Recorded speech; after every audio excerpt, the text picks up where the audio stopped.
sexta trombeta para a gente pegar o caminho. Da sexta Que a gente tinha lido já. A trombeta. E o sexto anjo tocou. Ouvi então uma voz que provinha dos 4 chifres do altar de ouro, colocado de Deus, e dizia ao sexto anjo, que estava com a trombeta: liberta os 4 anjos que estão presos sobre o grande rio Eufrates. Os 4 anjos que estavam prontos para a hora, o dia, o mês e o ano foram então libertos para matar a terça parte dos homens. Os números de cavaleiros do exército eram de 200 milhões. Ouvi bem seu número. Na minha visão, os cavalos e os cavaleiros tinham esse aspecto. Vestiam couraças de fogo, de jacinto e enxofre. A cabeça dos cavalos era como de leão, e de sua boca saía fogo, fumaça e enxofre.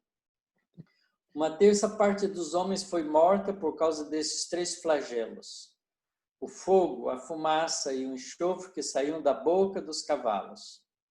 O poder dos cavalos, com efeito, está em sua boca e nas caudas. De fato, suas caudas parecem serpentes. Têm cabeça com as quais causam danos. Os outros homens que não foram mortos por esses flagelos não renunciaram sequer às obras de suas mãos para não mais adorar os demônios, os ídolos de ouro, de prata, de bronze, de pedra e de madeira, que não podem ver, nem ouvir ou andar. Não se converteram também de seus homicídios, magias, prostituição e roubos. Então, essa trombeta sexta anuncia guerras, basicamente guerras, não é? Com armas que está descrito simbolicamente como cavalos que estão camuflados de couraças, né? Com cabeça que cuspia fogo, né? Que era perigoso, fogo, fumaça. Enfim, isso tudo é uma representação das guerras. É interessante, né, que esse anjo, ele libera, né, os 4 anjos que estão sobre o grande rio Eufrates.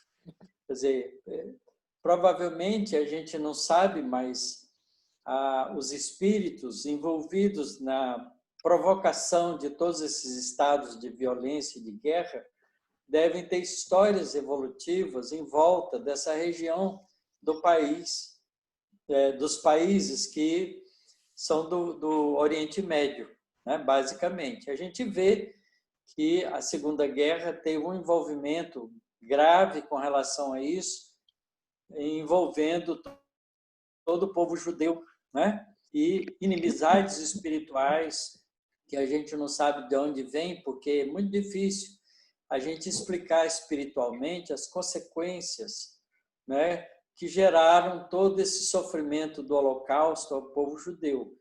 A gente sabe que a lei de causa e efeito, ela não acontece injustamente.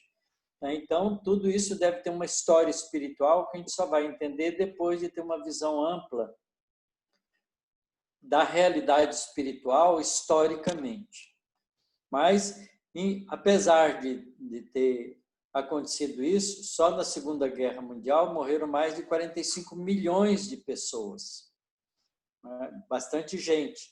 Mas, ainda assim, muitas pessoas, né, os outros homens que não foram mortos por esses flagelos, não renunciaram sequer às obras de suas mãos, as obras ligadas ao mundo materialista, né, ao mundo de interesse material, porque tudo está relacionado em adorar os demônios, os ídolos de ouro, de prata, de bronze, de pedra, de madeira, enfim, as riquezas.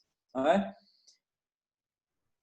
Não se converteram ainda, apesar das guerras, muita gente não se dobrou ao sofrimento da guerra. E a gente vê que não, porque depois da Segunda Grande Guerra, a gente viu que se formou várias comissões internacionais, a Organização das Nações Unidas, Mas até hoje essas organizações são impotentes para impedir qualquer problema de violência no mundo, né? Continua havendo. Vocês vejam que a ONU não foi capaz de coibir ou de impedir que os grandes países se associassem ao ditador da Síria, não é? E fomentaram guerras que levou a um êxodo de milhões de pessoas, né? Milhões de pessoas saíram, né? São 2 milhões de pessoas que se exilaram por todos esses problemas, além da África, por causa da pobreza, mas também por causa da guerra do Oriente Médio, que continua, né? Que ainda não acabou. Então, agora vem o capítulo 10, a iminência do castigo final. Isso foi depois da abertura da 7ª trombeta. Vi depois outro anjo poderoso descendo do céu. Trajava-se com uma nuvem e sobre sua cabeça estava o arco-íris. Seu rosto era como o sol, as pernas pareciam colunas de fogo e na mão segurava um livrinho aberto. Pousou o pé direito sobre o mar, o esquerdo sobre a terra. E emitiu um forte grito como um leão quando ruge. Ao gritar, os 7 trovões ribombaram suas vozes. Quando os 7 trovões ribombaram, eu estava para escrever, mas ouvi do céu uma voz que me dizia: guarda em segredo que os 7 trovões falaram, e não o escrevas.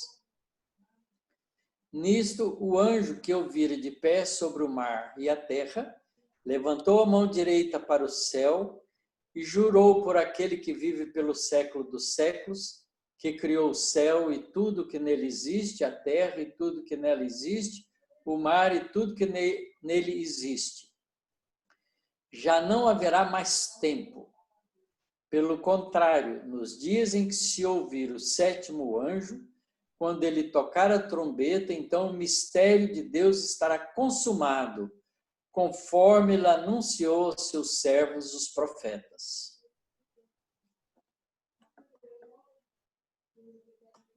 É interessante, né? Porque a gente ainda está sob o comando da 6ª trombeta. Então, vem guerras, né? Vem problemas, e aí agora vem uma coisa interessante, né?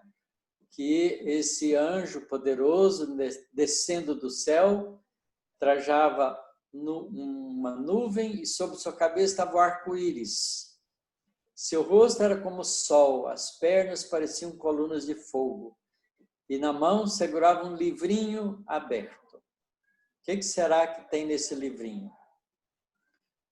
Pousou o pé direito sobre o esquerdo sobre a terra. Isso significa que abrange o mundo inteiro.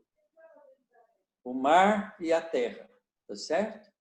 E emitiu um forte grito como um leão quando ruge.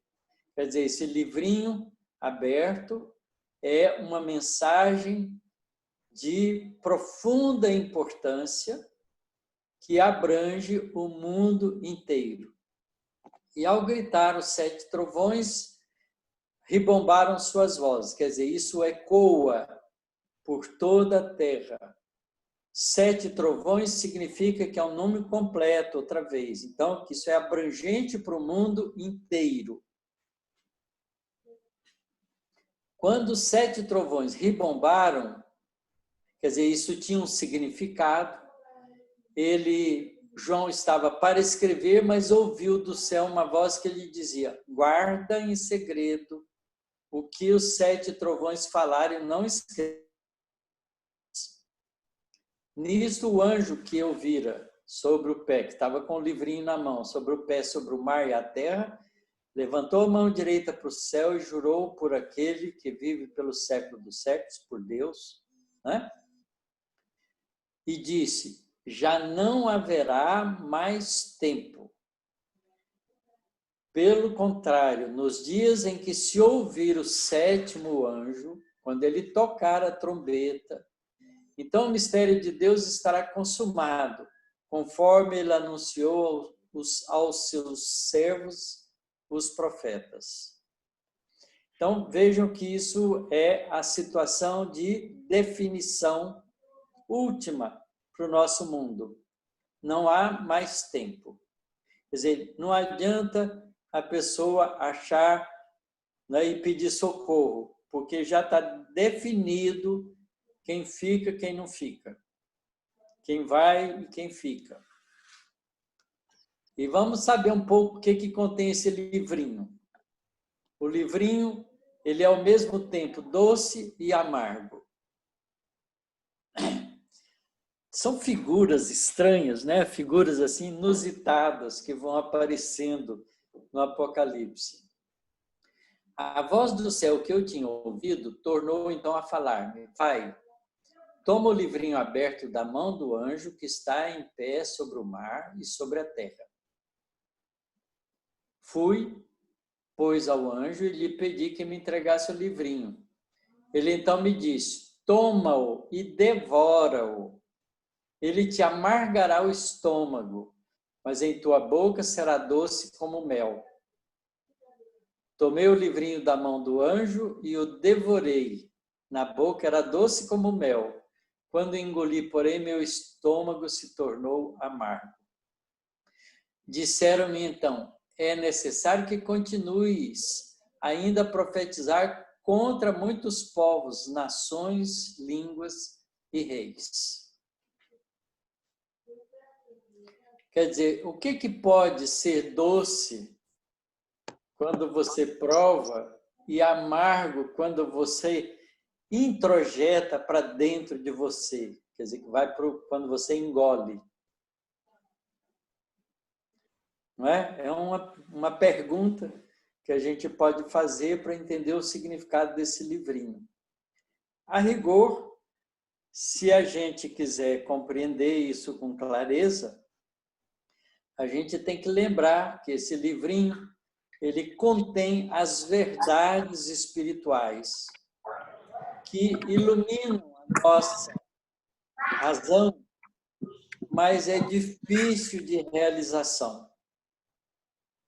Então, ela é doce porque contenta as nossas exigências intelectuais, mas é amargo porque é muito difícil da gente praticar esses ensinamentos como eles nos vêm. Então, essa é bem a nossa angústia, não é? A angústia do Paulo: miserável homem que sou, o bem que eu quero eu não faço, mas o mal que eu não quero é esse que eu faço.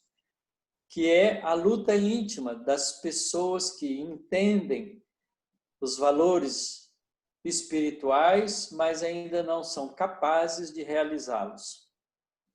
E essa é uma boa parte da nossa história dos espíritas, né? Nós conseguimos compreender com muita clareza as coisas da doutrina espírita, mas praticá-las não é nada fácil, porque significa ter domínio integral sobre a gente mesmo, que a gente ainda não tem.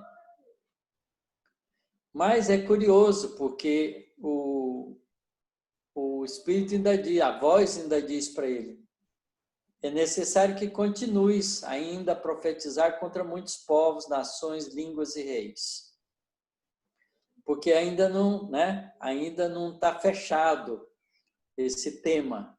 Ainda precisa, quer dizer, todos esses sofrimentos que a gente vai passar nesses últimos ais são exatamente para a gente experimentar dentro da gente a nossa definição.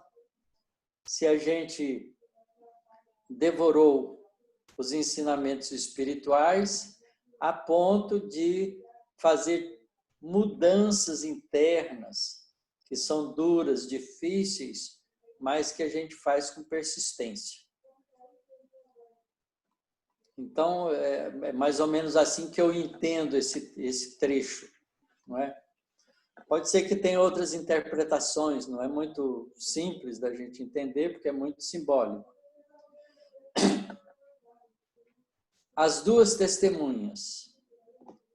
Deram-me depois um caniço, semelhante a uma vara, dizendo: levanta-te e mede o templo de Deus, o altar e os que nele adoram. Quanto ao átrio, o pátio lá fora, externo do templo, deixa-o de lado e não meças, pois ele foi entregue às nações que durante 42 meses calcarão aos pés a cidade santa.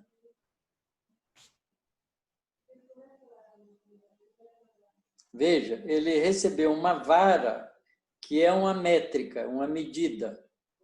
E ele vai usar essa medida para medir o templo de Deus.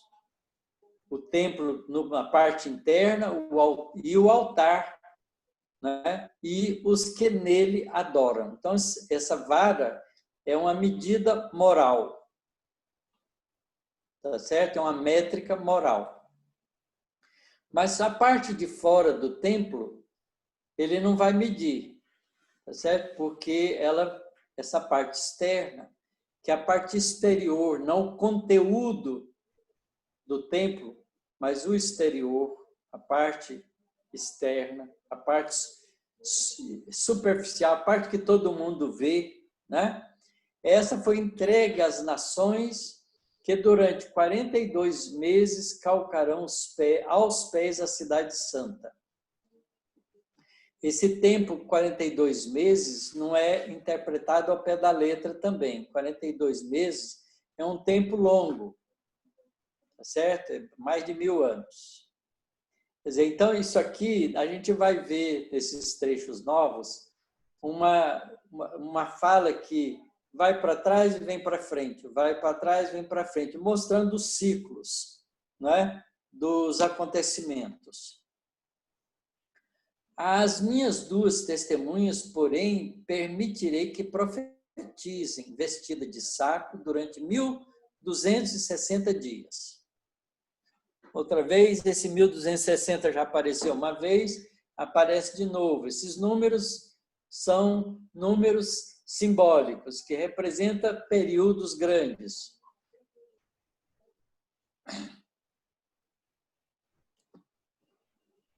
Então, veja que tem duas testemunhas. E essas duas testemunhas, né, e vai permitir que profetizem, vestidas de saco, vestidas de saco de roupa simples, durante 1260 dias. Essas são as duas oliveiras e os dois candelabros que estão diante do Senhor da terra. Caso alguém queira prejudicá-las, sai de sua boca um fogo que devora seus inimigos. Sim, se alguém pretendesse prejudicá-las, é desse modo que deveria morrer. Elas têm o poder de fechar o céu para que não caia nenhuma chuva durante os dias de sua missão profética. Tem ainda o poder de transformar as águas em sangue e de ferir a terra com todo tipo de flagelos, quantas vezes o quiserem. Quando terminarem seu testemunho, a besta que sobe do abismo,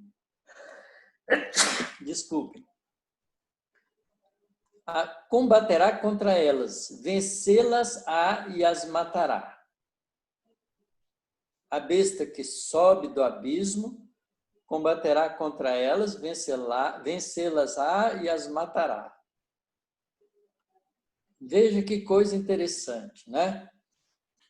Aqui ele está mostrando, né, que todo o trabalho religioso vai estar sob medidas, tanto na parte de conteúdo quanto na parte externa. Isto é, medida quanto ao poder moral quanto ao poder temporal. O poder moral é a parte interior do templo, do altar, e daqueles que estão contidos e respeitam essa parte moral. E a parte externa é a parte que contém o poder temporal das religiões. Isso está dito muito para a história do cristianismo, porque a história, o cristianismo, a vinda de Jesus, representa o trazimento desses ensinamentos morais. Mas eles iam passar por mudanças. Então, vocês vejam que esses dois que recebem a liberdade de profetizar, tá certo? Vão profetizar durante 1260 anos. Vão ser representativos das duas oliveiras e dos dois candelabros que estão diante do Senhor da Terra. Vão ser intocáveis de alguma maneira, porque caso alguém queira prejudicá-las, vai sair de sua boca um fogo que devora seus inimigos. Tá certo? Vai ter o poder de fechar o céu para que não caia nenhuma chuva durante os dias de sua missão profética. E tem ainda o poder de transformar as águas em sangue e de ferir a terra com todo tipo de flagelo quantas vezes o quiserem.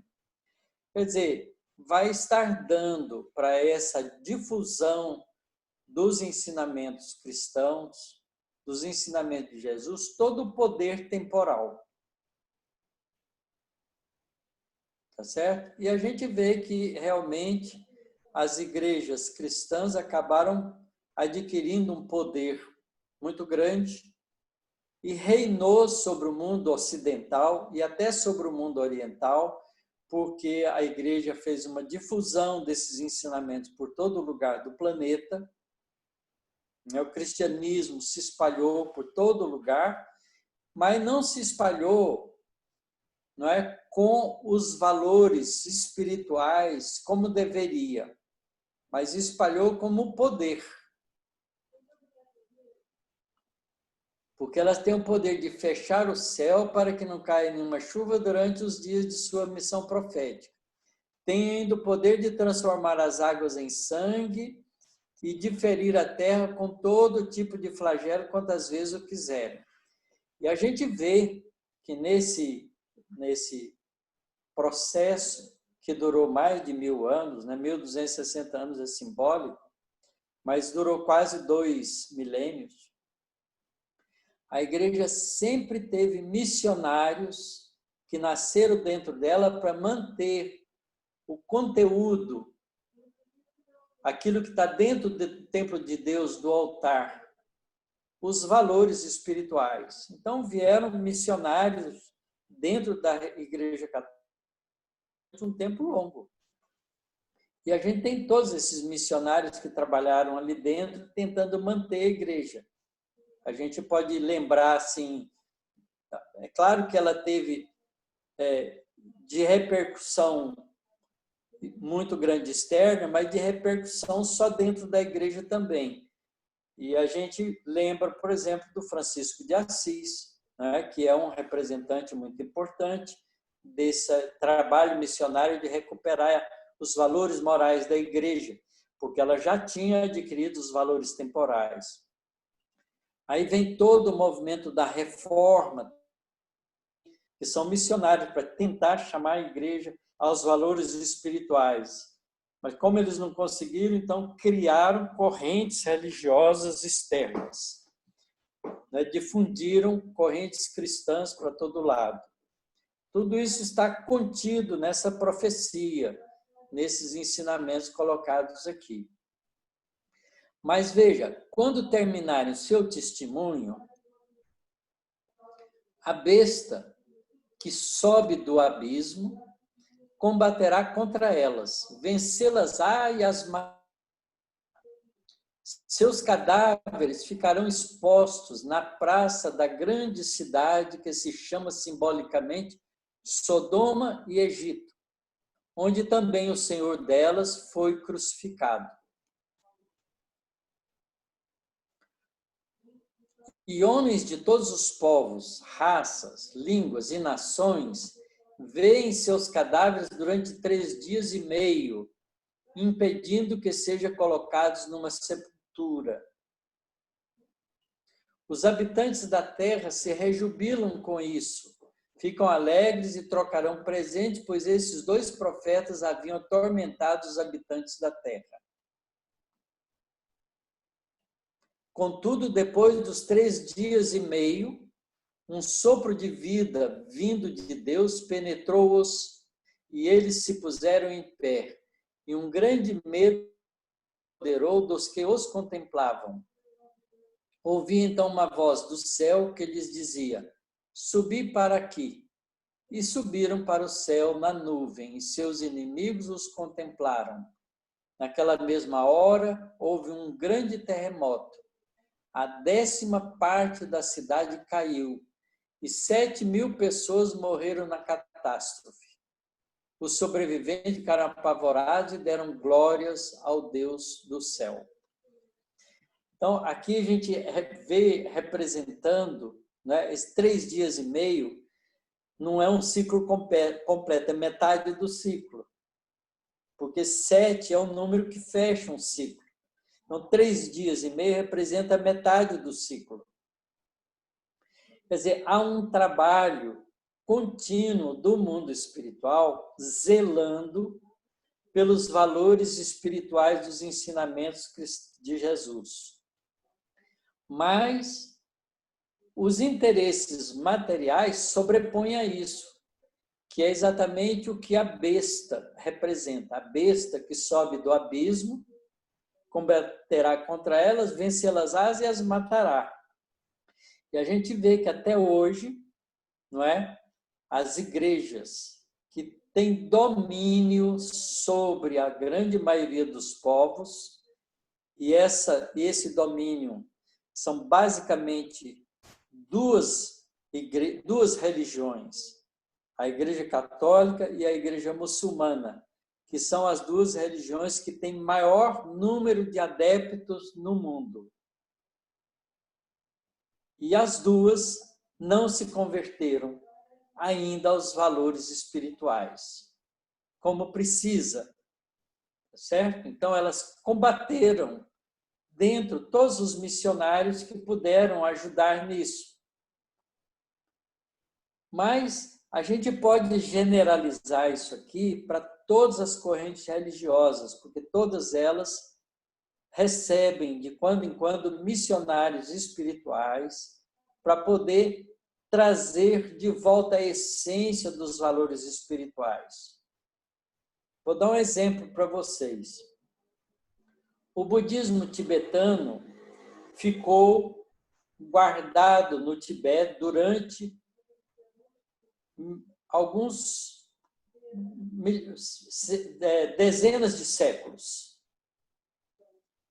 restrito ali, até que o Mao Tse Tung, né, invadiu o Tibete, a China tomou conta do Tibete, né, o Dalai teve que sair de lá e ir embora, exilar para a Índia, tá certo? Para que o Tibete e o budismo tibetano se propagasse a partir daí para o mundo inteiro. Porque eram conhecimentos espirituais guardados para um povo pequeno, porque estava isolado, era uma Shangri-La, que ficava sem comunicação com o resto do mundo. Um culto de valores espirituais segregados a um número muito pequeno de gente. Então, vem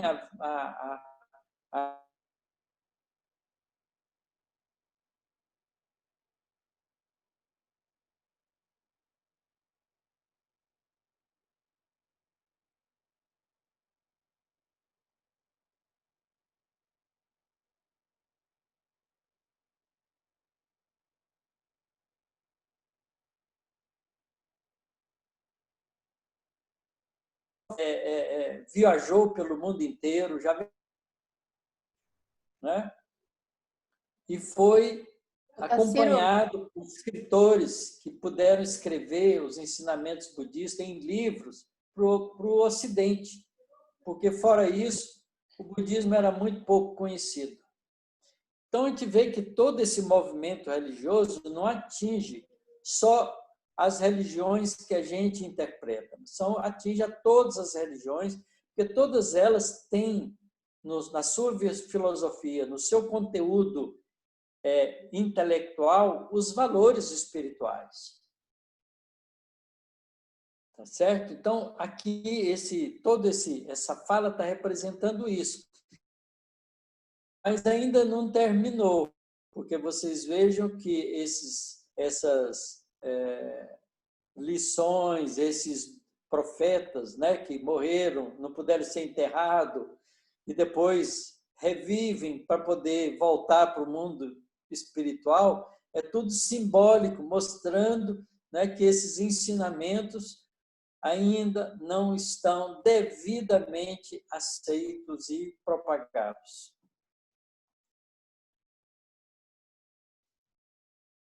Tá ok? Querem fazer alguma pergunta? A gente vai entrar na 7ª trombeta agora, que vai ser o fechamento das coisas. Então, como eu estava dizendo, a gente não pode interpretar as frases ao pé da letra, tem que interpretar a ideia que está por trás. Não pode especificar, porque ele está falando para a Terra inteira. Então, todas as religiões, né, porque esses profetas significam a difusão dos ensinamentos espirituais pelo mundo inteiro, não só num lugar, não só num povo, em todos os lugares. Tá ok?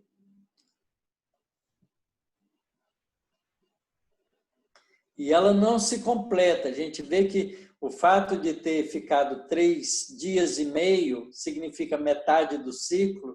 Quer dizer, todo o esforço espiritual que foi feito nesse tempo não foi aproveitado como deveria. Então, as consequências vão vir em função disso. Mas era esperado, né? Porque o conhecimento espiritual que Jesus tem dos espíritos que vivem na Terra, dá para prever que uma boa parte dos habitantes do planeta ainda ia ficar muito vinculado às coisas terrenas, muito mais do que às coisas espirituais.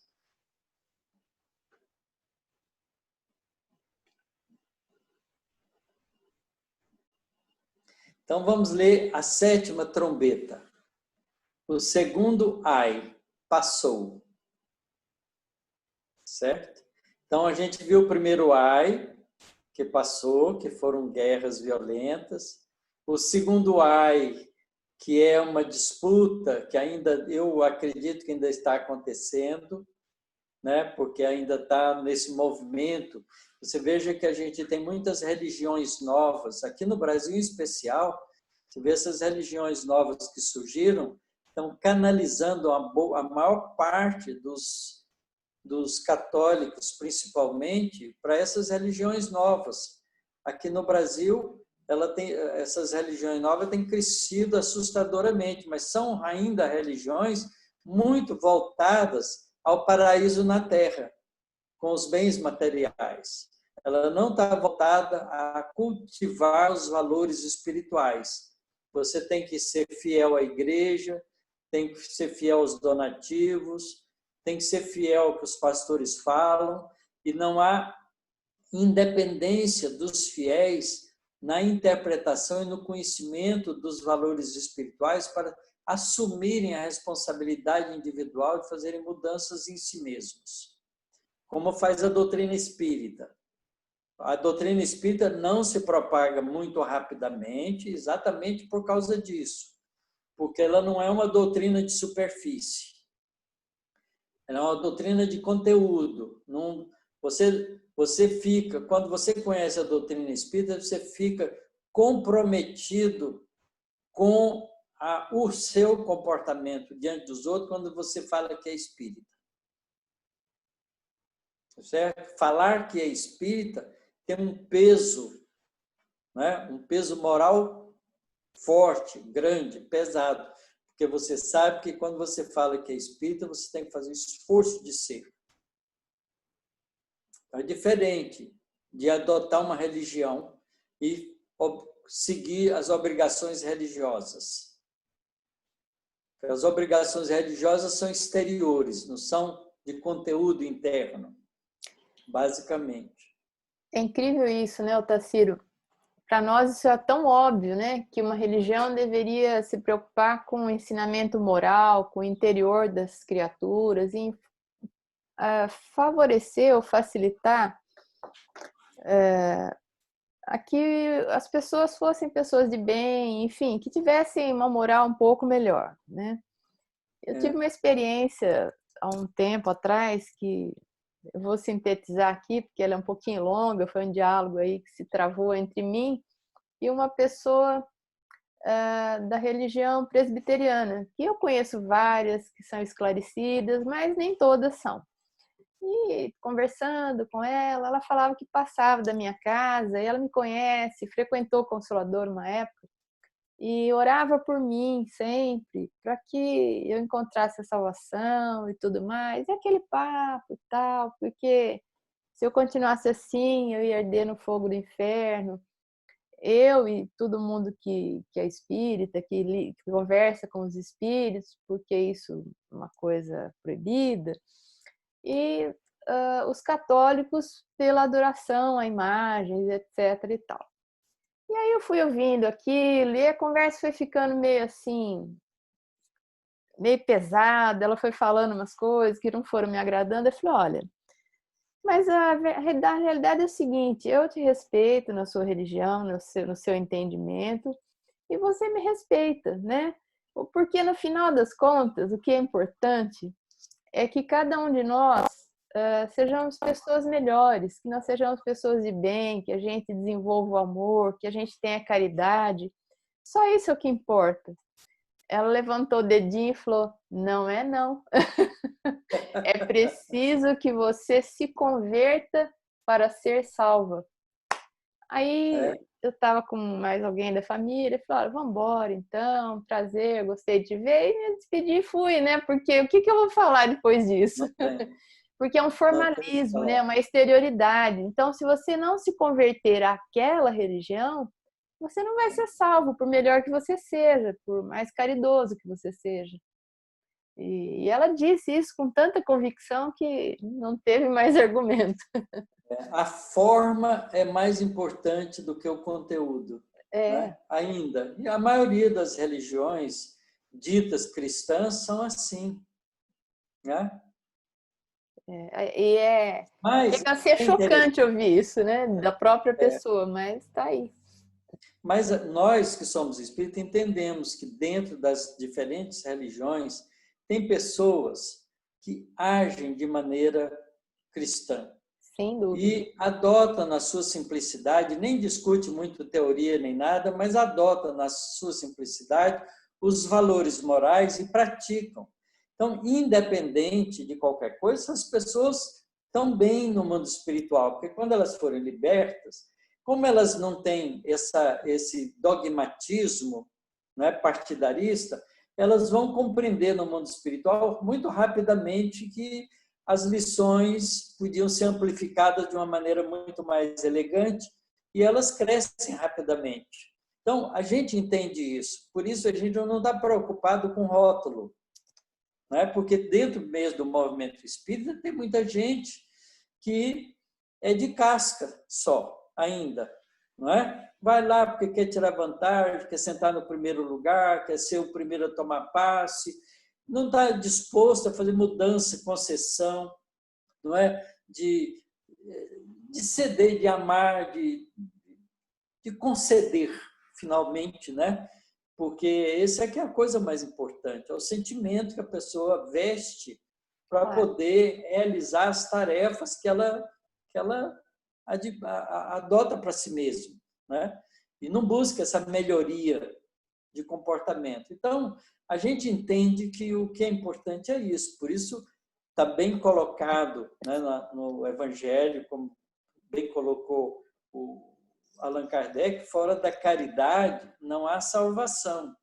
Porque você pode ser erudito em qualquer tipo de conhecimento, inclusive o religioso, qualquer que seja ele, erudito em espiritismo, inclusive, e está divorciado das ações, né, simples do cotidiano da vida com o sentimento de fraternidade.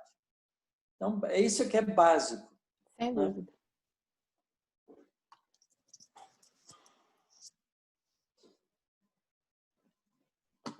Então, o segundo ai passou. Eis que chega rapidamente o terceiro ai. E o sétimo anjo tocou. Houve então fortes vozes no céu clamando. A realeza do mundo passou agora para nosso Senhor e seu Cristo, e ele reinará pelos séculos dos séculos.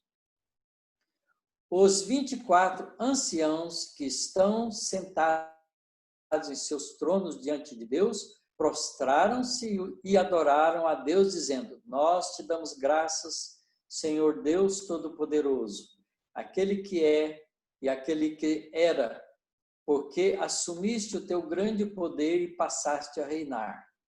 As nações tinham se enfurecido, mas a tua ira chegou, como também o tempo de julgar os mortos, de dar a recompensa aos teus servos, os profetas, aos santos e aos que temem o teu nome, pequenos e grandes, e de exterminar os que exterminam a terra. O templo de Deus, que está no céu, se abriu, e apareceu no templo a arca da sua aliança. Houve relâmpagos, vozes, trovões, terremotos e uma grande tempestade de granizo. Vocês vejam que a abertura da sétima trombeta é o final da transição, não é? A mudança definitiva. Já não há mais tempo, como lá atrás já disse, não há mais tempo, né? E o livrinho amargo, não é? Esse livro amargo, vocês podem escrever que representa basicamente a doutrina espírita. Não é? É o livro da verdade, que é contundente. Ela é lógica, é agradável, é fácil de pensar com ela, mas é duro e difícil de praticar, porque implica no compromisso moral que cada um faz consigo mesmo de ser diferente. Por isso é amargo, é duro, é sofrido. O André Luiz diz, numa frase dele, que o maior dos heroísmos que existe na Terra é a reforma íntima. O maior dos heroísmos. Nós estamos vendo hoje a difusão fácil da palavra espírita, não é? Nós temos uma quantidade imensa de palestrantes espíritas, muitos, com voz fácil, com fala agradável, lógica, bem estruturada. A pergunta que a gente faz é, desses todos que estão falando, quantos são realmente fiéis no exemplo?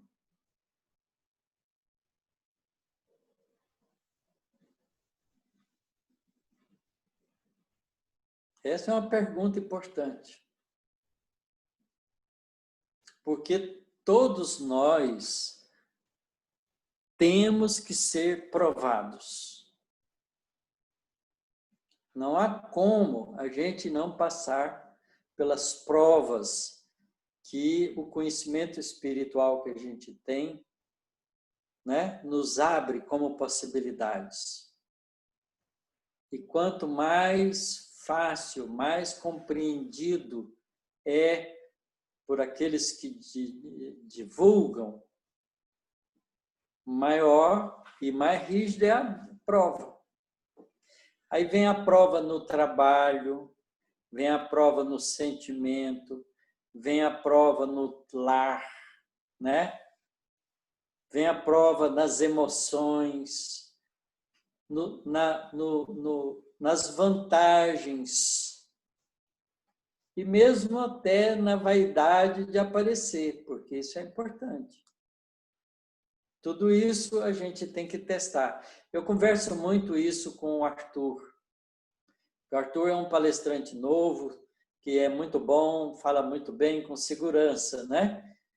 E a gente conversa muito sobre isso, mas é complicado, porque a gente também sofre uma pressão externa violenta, porque as pessoas olham a gente como se a gente fosse diferente, como se a gente tivesse conquistado o céu. E não é nada disso, porque todos nós temos as nossas fraquezas, nossos pontos frágeis. A gente está lutando para ter cuidado com o comportamento da gente.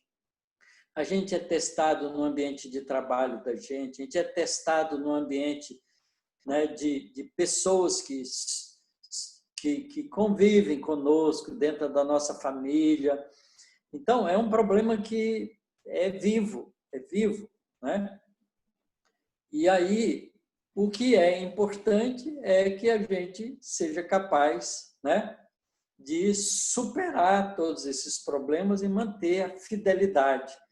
Esses dias eu tive que falar para o pessoal lá de Santos, lá do Centro Chico Xavier, que a irmã do Adilson trabalha, dirige, está lá na diretoria, a Maria Amélia, falar porque foi aniversário do centro no dia 2 de julho. Eu fiz a palestra de online de aniversário, de comemoração. Aí eu falei um pouco sobre o Chico Xavier. E a gente vê que o Chico Xavier, se a gente estudar a vida do Chico Xavier, a gente vai ver o tanto de provas que ele teve ao longo da vida dele. Com 20 e poucos anos, ele teve prova de empregos. Ele teve a chance de ter bons empregos, mas ele tinha que renunciar ao trabalho espiritual. E ele abriu mão, passou dificuldade, passou aperto, né? Porque ele sempre teve uma vida muito dura, muito difícil. E a pergunta nossa é essa, né? Se a gente está pronto para essas provas todas que a gente tem que estar passando.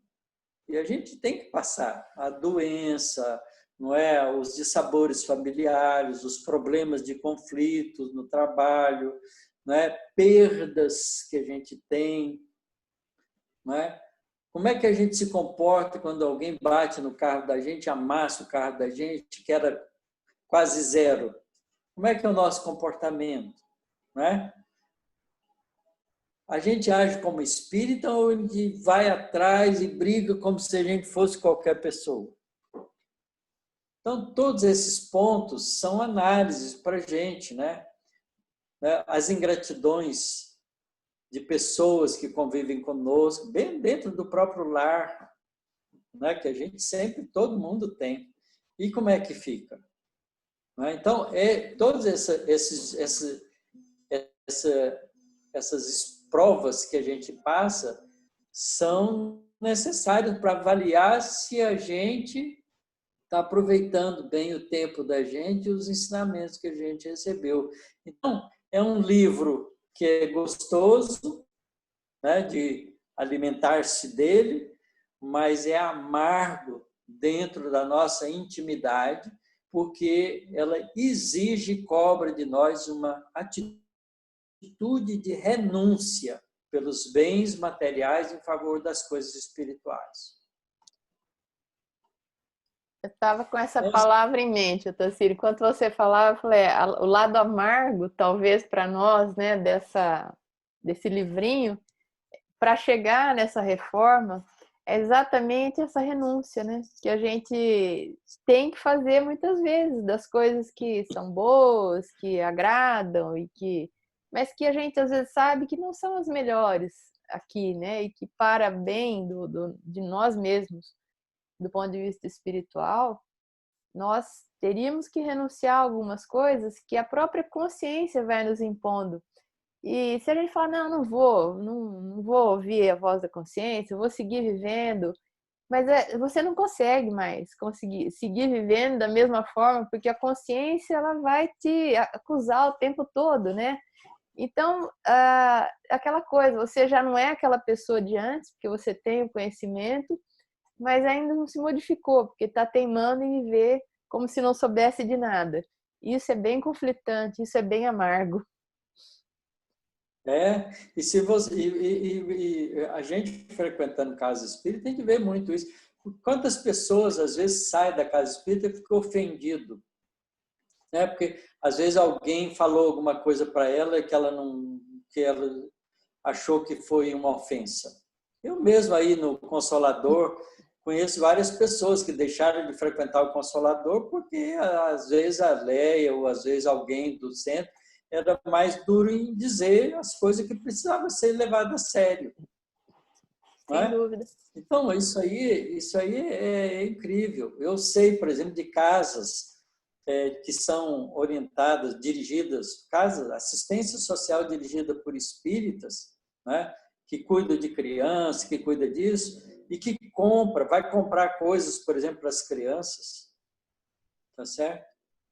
Vai comprar arroz, feijão, comida, essas coisas, manutenção material. E aí fala, olha, faz um preço camarada aí, porque é para as crianças e tal, e a pessoa faz, aí ele leva um tanto para ele, para a casa dele.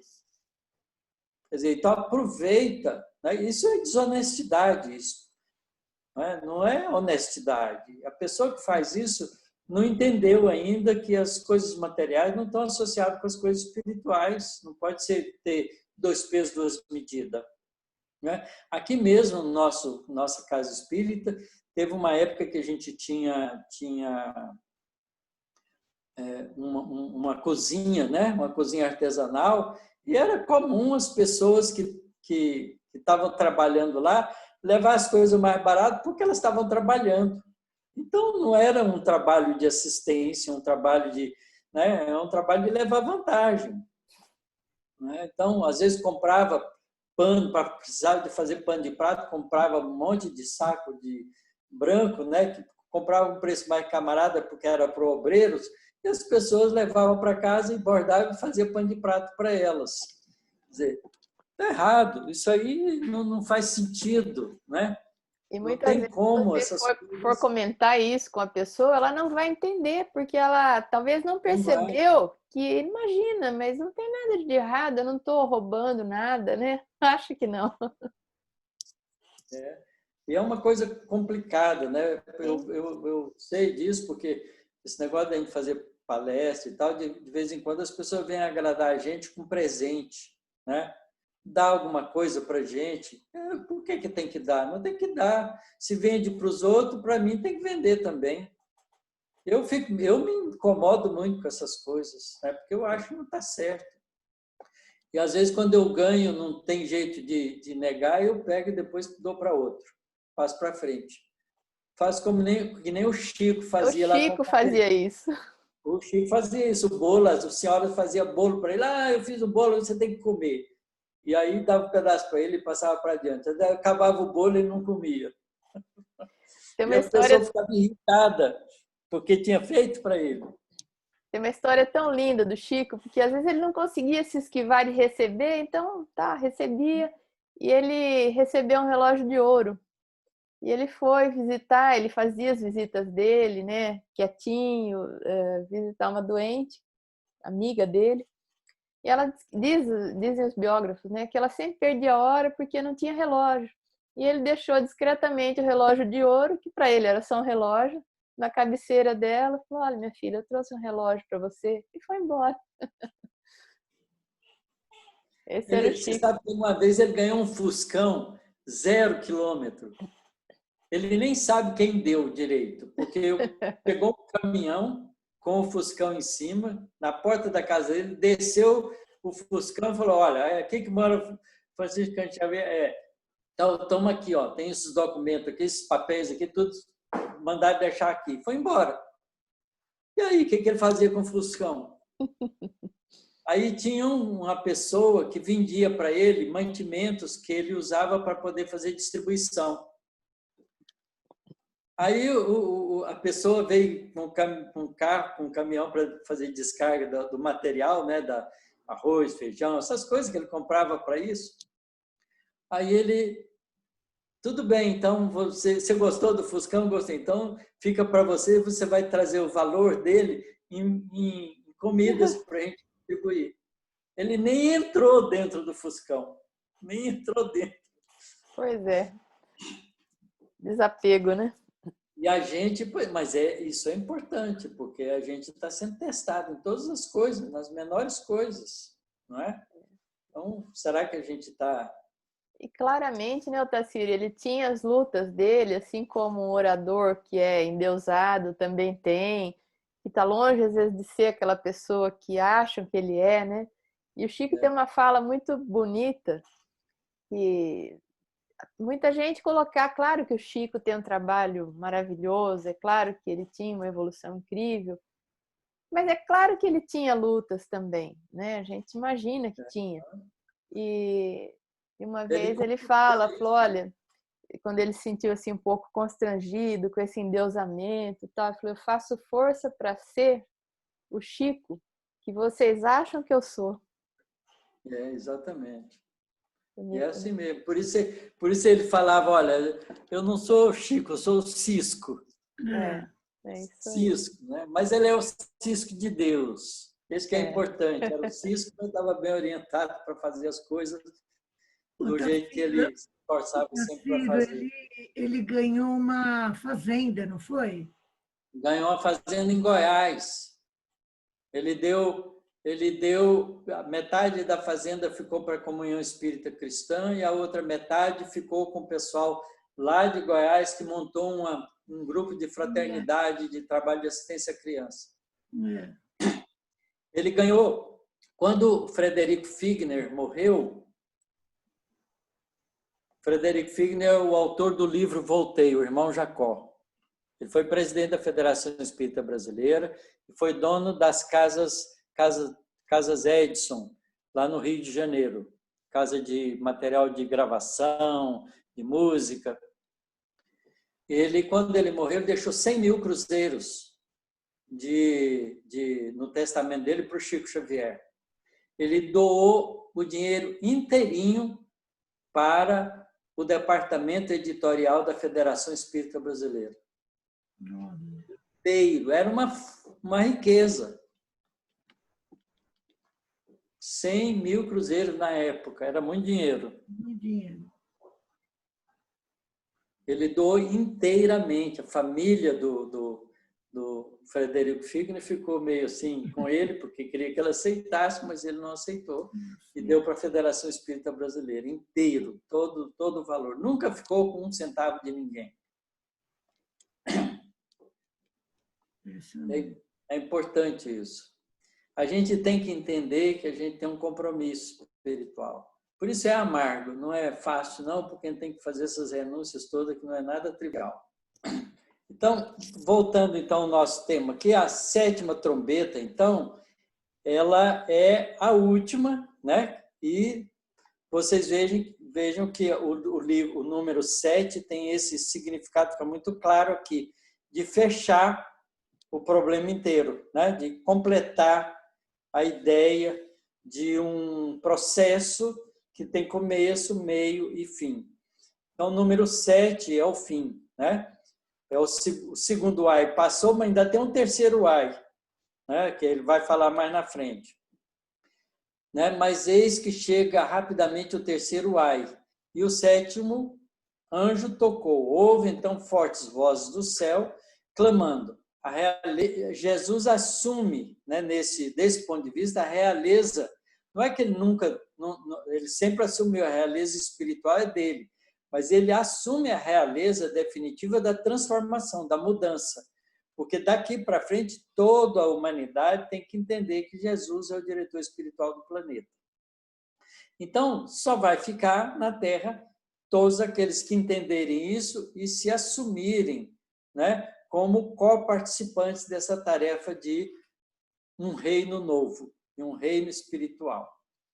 Tá certo? Então, os 24 anciãos que estão sentados em seus tronos diante de Deus se prostram e o adoram, né? Adoram a Deus dizendo: nós te damos graças, Senhor, porque finalmente a terra deixou de ser um mundo de provas e expiações para ser um mundo de regeneração.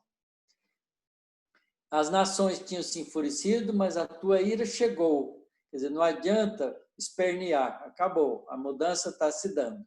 Como também o tempo de julgar os mortos e dar recompensa aos teus servos, profetas e aos santos, e aos que temem o teu nome, pequenos e grandes, e de exterminar os que exterminam a terra. Quer dizer, tirar da terra aqueles que atrapalham o desenvolvimento espiritual dela. O templo de Deus que está no céu se abriu e apareceu no templo a arca de sua aliança.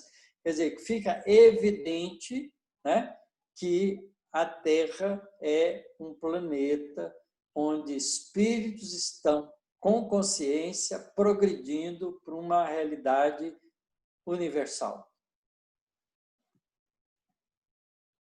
Mas isso não se dá de qualquer maneira também, tá certo? Houve relâmpagos, vozes, trovões, terremotos e uma grande tempestade de granizo. Agora ele vai descrever em detalhes esses processos, tá certo? O capítulo 12 começa, visão da mulher e do dragão. Então vai começar a fazer detalhes dessa transição. A gente vai ver aqui daqui para frente. Eu acho que a gente pode deixar, como é muita coisa, e pode deixar para a próxima. Acho que para a sim. próxima quarta-feira. Mas é interessante isso, né? Os selos, né? Você tem 7 selos, depois tem 7 anjos com 7 trombetas, né? Então, são estágios, quer dizer, tem um plano geral, depois há uma esmiuçada do plano geral, depois há um detalhamento das partes finais, que a gente vai ver agora. Isso fica bem claro mesmo, né, Otacílio, que isso é alguma coisa realmente programado, que nada do que está acontecendo, do que já aconteceu, do que virá, é tudo parte desse planejamento fantástico de Jesus, né, para a orientação dos destinos da Terra, né? Muito bonito.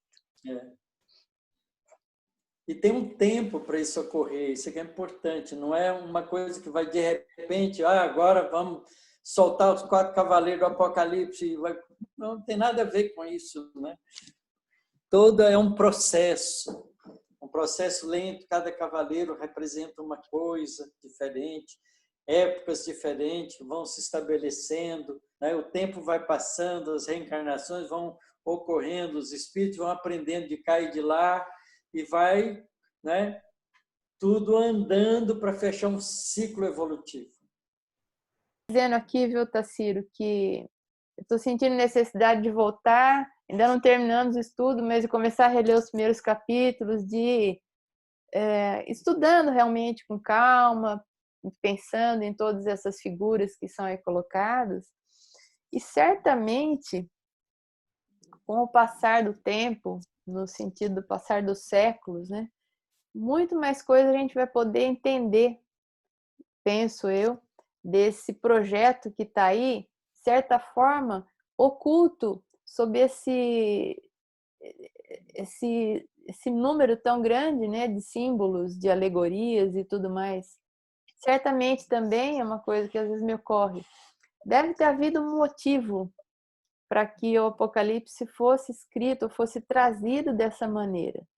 A gente sabe que a linguagem dos espíritos, aquilo que é obtido via mediúnica, muitas vezes vem assim mesmo, com uma linguagem mais figurada, com uma linguagem mais... Eles usam, às vezes, algumas analogias e tudo mais, mas deve ter um motivo maior pelo qual... Você vai entender isso no finzinho. No fim? No fim tem uma frase contundente sobre a escritura do Apocalipse, que mostra por que ele tinha que ser difícil de compreender.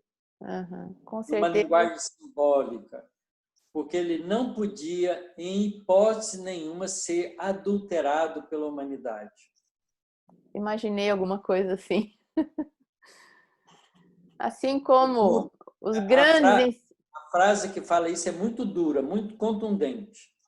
Assim como boa parte dos ensinamentos de Jesus, né, vieram através de parábolas e muitas vezes ensinamentos ocultos que estão ali e não foram percebidos, né? Permaneceram por aqueles que quiseram fazer aí as suas adequações, né, nos ensinamentos de Jesus. Basicamente, as parábolas, as histórias que Jesus contou não foram modificadas, mas os ensinamentos foram. Pois é. Aquilo que podia ser conveniente interpretar de outra maneira para a gente levar vantagem material foi modificado. Jesus sabia que isso ia acontecer, por isso é que ele diz, olha, vou mandar o Consolador, porque vai ter mudanças, não é? Tem coisas que eu não posso dizer ainda, né? E coisas novas que vão chegar. Então, fica claro nos ensinamentos de Jesus que ele sabia que isso ia acontecer. Por isso, as histórias que têm valores fundo moral, que têm as coisas essenciais de comportamento, ele contou por parábolas, para não ser modificada. Exatamente. É um mestre, né? É estratégia de mestre. Claro. Bom, então vamos encerrando, né, pessoal? Agradecendo mais. Deixa eu dar uma sugestão. Já que você falou uma coisa aí que me veio uma ideia que eu queria sugerir. Vocês podiam fazer assim, o seguinte exercício. Escolha o dia que quiser da semana, o mais próximo da quarta-feira, e releiam todo o Apocalipse até onde a gente já leu, até o capítulo 11 completo.